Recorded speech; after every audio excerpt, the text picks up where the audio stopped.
তাকে কোনো credit card, debit card, mafia card, কোনো কার্ডই লাগে না। দেবের কেরিয়ারের ২০ বছর সেলিব্রেশন অনুষ্ঠানে কেন ছিল না শুভশ্রী, এবার জানা গেল তার আসল কারণ। এ বিষয়ে এবার প্রকাশ্যে মুখ খুললেন অভিনেত্রী কোয়েল মল্লিক। কি বললেন এই নায়িকা, তারই বিস্তারিত জানবো আজকের এই ভিডিওতে। ভিডিওটি সম্পূর্ণ দেখলে আপনিও চমকে যাবেন, তাই ভিডিওটির শুরুতে একটি লাইক দিয়ে সম্পূর্ণ দেখতে থাকুন। যারা আমাদের পেজ এবং চ্যানেলটিতে নতুন, তারা বিনোদন জগতের সকল আপডেট গসিপ নিউজগুলো সবার আগে পেতে অবশ্যই সাবস্ক্রাইব করে নিন এবং পেজটিতে ফলো দিয়ে রাখুন। সম্প্রতি কলকাতায় সেলিব্রেশন করা হলো চলচ্চিত্র অভিনেতা দেবের কেরিয়ারের ২০ বছর পরিপূর্ণ করার অনুষ্ঠান।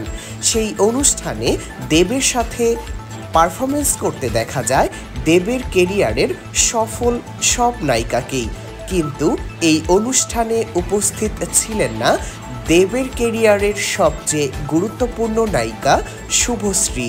এবং শুধুমাত্র শুভশ্রী যে দেবের কেরিয়ারে নায়িকা হিসেবেই গুরুত্বপূর্ণ ব্যক্তি ছিল তা নয়, এই অভিনেত্রীর সাথে একটা সময় দেব জড়িয়েছিল অনেক গভীর সম্পর্কে, যে সম্পর্কের ফাটল সৃষ্টি হয়েছিল সিনেমা করার সময়ই।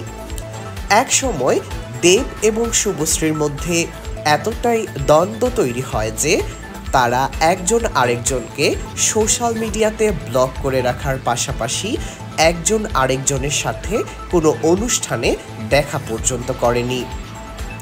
সম্প্রতি ওই অনুষ্ঠানে কেন যোগ দেয়নি শুভশ্রী, এ ব্যাপারে কোয়েল মল্লিকের কাছে জানতে চাওয়া হলে কোয়েল মল্লিক জানায় যে আমি দেবকে না করেছিলাম শুভশ্রীকে এই অনুষ্ঠানে আনার জন্য।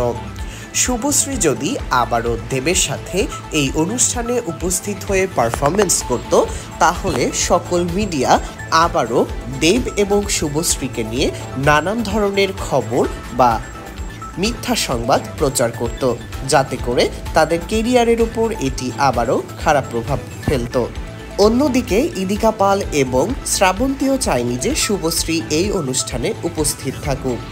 শুভশ্রীর উপস্থিতি নিয়ে কোয়েল মল্লিকের কেন এত সমস্যা ছিল, এ বিষয়ে নিশ্চয়ই আপনারা ধরতে পেরেছেন। একটা সময় কোয়েল মল্লিক এবং দেবের জুটি সফলভাবে এগিয়ে যাচ্ছিল, যাতে বাধা হয়ে দাঁড়িয়েছিল শুভশ্রী। তো দর্শক বন্ধুরা, কেমন লাগলো আমাদের আজকের ভিডিও তা অবশ্যই কমেন্ট করে জানাবেন। পাশাপাশি ভিডিওটি ভালো লাগলে শেয়ার করে দিন আপনার বন্ধুদের মাঝে।